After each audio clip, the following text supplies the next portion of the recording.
How to rate a movie on Letterboxd. Hey everyone, welcome back to the channel. If you are new here, don't forget to hit the subscribe button and turn on the notification bell to not miss any updates. In this video, I'm going to show you how you can easily rate a movie according to your preference in Letterboxd. Let's dive right in.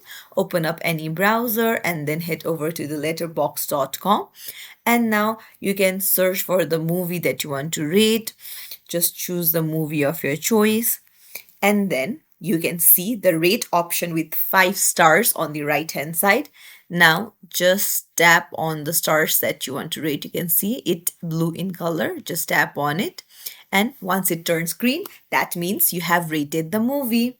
You can even change the rating like this. So it's as simple as that. If you found this tutorial helpful, don't forget to hit the thumbs up and subscribe to our channel. Thank you for watching.